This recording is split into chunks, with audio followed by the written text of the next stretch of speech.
গ্যাসের কারণে অনেকে বেহোশ হয়ে গেছে, সেন্সলেস হয়ে গেছে অনেকে। আগুনটা আপনার অল্প সময়ের ভিতরে ছড়াই গেছে, মালিকগুলারে এখন পাওয়া যায় না। যখন আগুন লাগছে তখন হয়তো 10:30 এরকম সময়, আমরা 11টা বেজে বের হয়েছি। আমরা যখন দেখি যে আগুন ধোঁয়া উঠতেছে তখন আমরা নিচে বের হয়েছি। আমরা যখন বের হয়ে নিচে আসছি, এসে দেখি এখানে অনেক মানুষ। আগুনটা আপনার অল্প সময়ের ভিতরে ছড়াই গেছে, কেমিক্যালের আগুন তো খুব দ্রুত ছড়াই গেছে। ফায়ার সার্ভিস আস্তে আস্তে আপনার প্রায় অনেক সময় লেগে গেছে, প্রায় আধা ঘন্টার বেশি সময় লাগছে।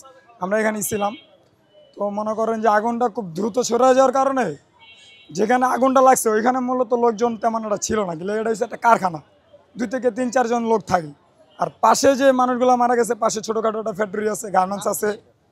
ফ্যাক্টরিটার নাম আমি শিওর বলতে পারবো না, কিন্তু এখানে ওয়াশ আছে, শুনলাম যমুনা ওয়াশ ছোটোখাটো ফ্যাক্টরির নাম।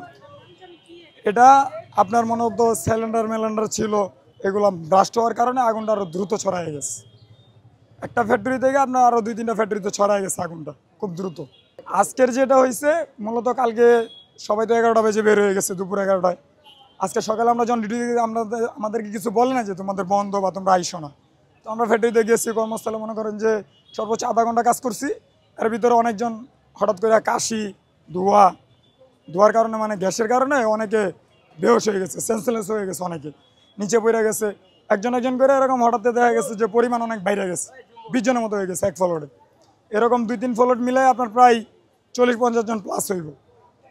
তাদেরকে নিচে নামায়া অটো রিক্সা বা কোম্পানির যে গাড়িগুলো ছিল এগুলো দিয়ে আমরা মেডিকেলে এডমিশনে নেওয়া হয়েছিল, স্বপ্নতে নেওয়া হয়েছিল, এখান থেকে ফিরে দিচ্ছে। রাস্তায় অনেক গাড়ি থাকার কারণে ব্লক হয়েছিল। আমরা অনেকে ড্রাইভার পাই নাই, 2-1 জন ড্রাইভার ছিল, এরা গাড়ি সরাইছে। অনেক গাড়ি আমরা ঢাকায় সরাইছি।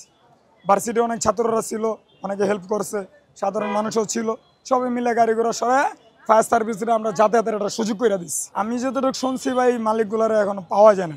আর একজন বলে স্টক করছে, কোন মালিক এটা আমি শিওর বলতে পারবো না। আর আমাদের ফ্যাক্টরিতে আল্লাহর মতো কোনো ক্ষয়ক্ষতি হয় না।